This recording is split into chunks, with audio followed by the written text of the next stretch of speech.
সূরা লুকমান। রহমান রহিম আল্লাহ তাআলার নামে।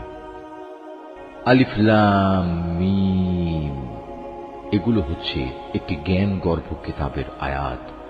নেককার মানুষদের জন্য এ হচ্ছে হেদায়েত ও রহমত।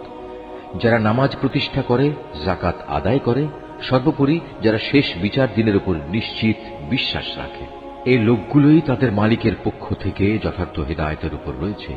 মূলত এরাই হচ্ছে সফল কাম।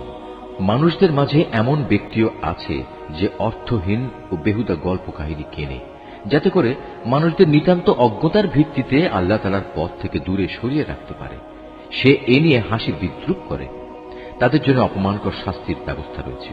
যখন তার সামনে আমার আয়াতসমূহ তেলাওয়াত করা হয়, তখন সে দম্ভ ভরে মুখ ফিরিয়ে নেয়, যেন সে কখনো তা শুনতেই পায়নি, আর কান দুটি যেন বধির। তাকে তুমি কঠোর আযাবের সুসংবাদ দাও। নিঃসন্দেহে যারা আল্লাহ তাআলার উপর ঈমান এনেছে এবং নেক আমল করেছে, তাদের জন্য রয়েছে নিয়ামতের সমাহার, জান্নাতসমূহ। সেখানে তারা চিরকাল অবস্থান করবে। আল্লাহ তাআলার প্রতিশ্রুতি অতীব সত্য। তিনি মহাপরাক্রমশালী, প্রজ্ঞাময়। তোমরা দেখতে পাচ্ছ, তিনি আসমান সমূহকে কোন স্তম্ভ ছাড়াই পয়দা করেছেন। তিনি জমিনে পাহাড় সমূহ স্থাপন করে রেখেছেন, যাতে করে তা তোমাদের দিয়ে কখনো একদিকে ঢলে না পড়ে। আবার তাতে প্রত্যেক প্রকারের বিচরণশীল জন্তু তিনি ছড়িয়ে দিয়েছেন। হ্যাঁ, আমি আকাশ থেকে পানি বর্ষণ করেছি, অতঃপর সে পানি দিয়ে সেখানে আমি সুন্দর সুন্দর জিনিসপত্র উৎপাদন করিয়েছি। এ হচ্ছে আল্লাহ তাআলার সৃষ্টি। অতঃপর তোমরা আমাকে দেখাও তো, আল্লাহকে বাদ দিয়ে তারা তোমাদের উপাস্য দেবতার কি সৃষ্টি করেছে? আসলেই জালেমরা সুস্পষ্ট গুমরাহিতে নিমজ্জিত রয়েছে। আমি লোকমানকে জ্ঞান দান করেছিলাম যে তুমি আল্লাহ তাআলার নিয়ামতের শুকর আদায় করো। কেননা যে ব্যক্তি আল্লাহ তাআলার শুকর আদায় করে, সে তো তা করে তার নিজের ভালোর জন্য।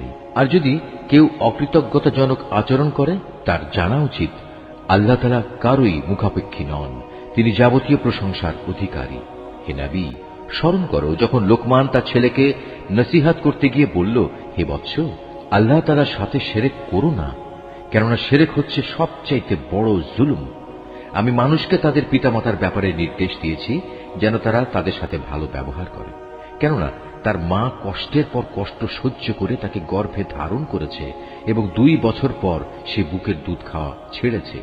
তুমি তোমার নিজের সৃষ্টির জন্য আমার শুকর আদায় করো এবং তোমার লালন পালনের জন্য পিতামাতার কৃতজ্ঞতা আদায় করো। অবশ্য তোমাদের সবাইকে আমার কাছেই ফিরে আসতে হবে।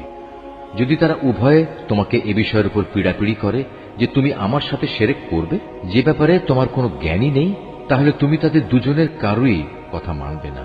তবে দুনিয়ার জীবনে তুমি অবশ্যই তাদের সাথে ভালো ব্যবহার করবে।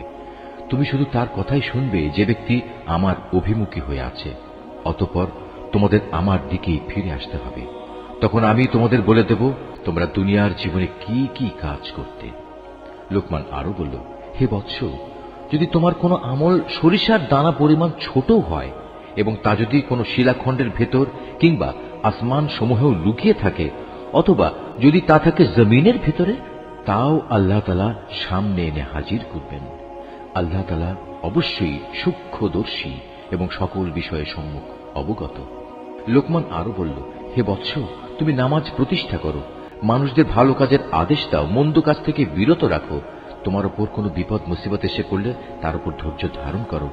বিপদে ধৈর্য ধারণ করার এ কাজ নিঃসন্দেহে একটি বড় সাহসিকতাপূর্ণ কাজ।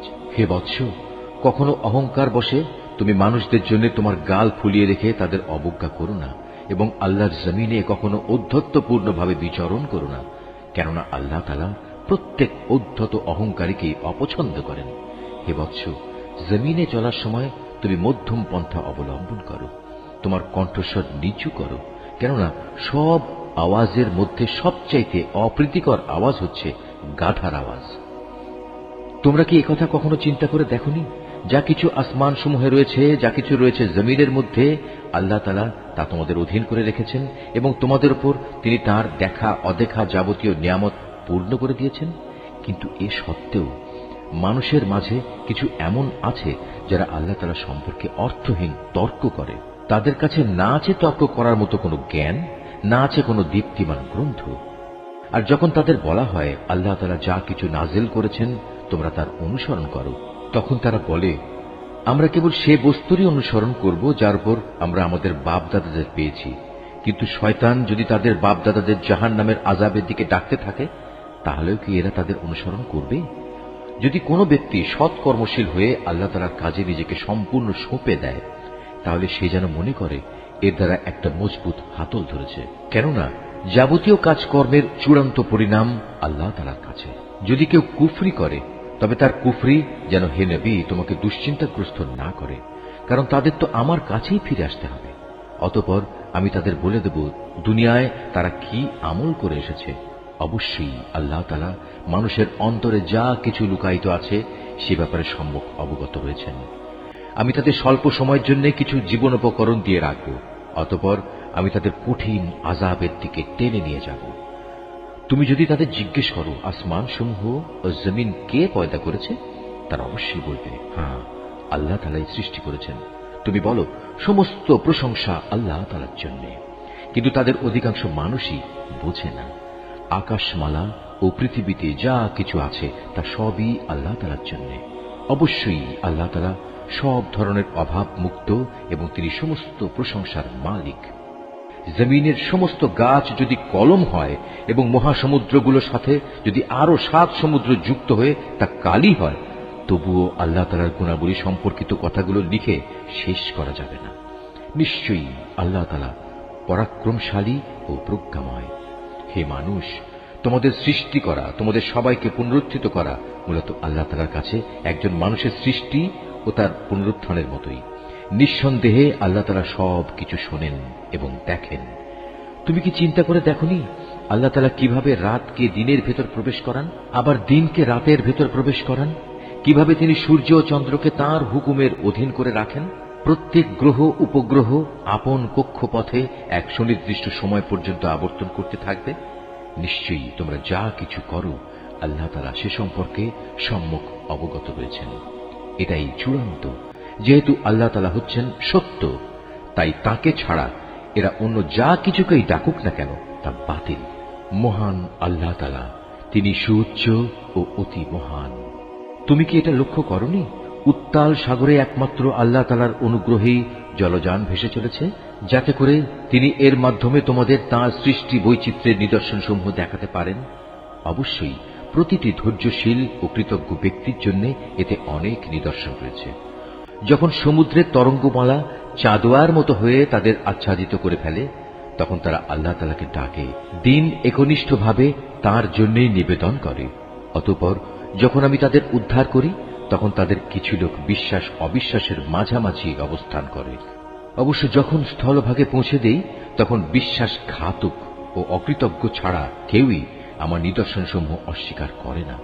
হে মানুষ, তোমরা তোমাদের মালিককে ভয় করো এবং এমন একটি দিনকে ভয় করো যেদিন কোনো পিতা তার সন্তানের পক্ষ থেকে বিনিময় আদায় করবে না, না কোনো সন্তান তার পিতার পক্ষ থেকে বিনিময় আদায় করতে পারবে। অবশ্যই আল্লাহ তাআলার ওয়াদা সত্য। সুতরাং হে মানুষ, এ পার্থিব জীবন যেন তোমাদের কোন রকম প্রতারিত করতে না পারে এবং প্রতারক শয়তানও যেন কখনো তোমাদের আল্লাহ তাআলা সম্পর্কে কোনো ধোঁকা দিতে না পারে। অবশ্যই আল্লাহ তাআলার কাছে কিয়ামতের সময় জ্ঞান আছে। তিনি বৃষ্টি বর্ষণ করেন। তিনিই জানেন যা মায়ের শুক্রকীটের মাঝে মজুদ রয়েছে। কোনো মানুষই বলতে পারে না আগামীকাল সে কি অর্জন করবে, না কেউ একথা বলতে পারে কোন জমিনে সে মৃত্যু বরণ করবে। নিঃসন্দেহে এ তথ্যগুলো একমাত্র আল্লাহ তাআলাই জানেন। তিনি সর্বজ্ঞ, সর্ববিষয়ে অবহিত।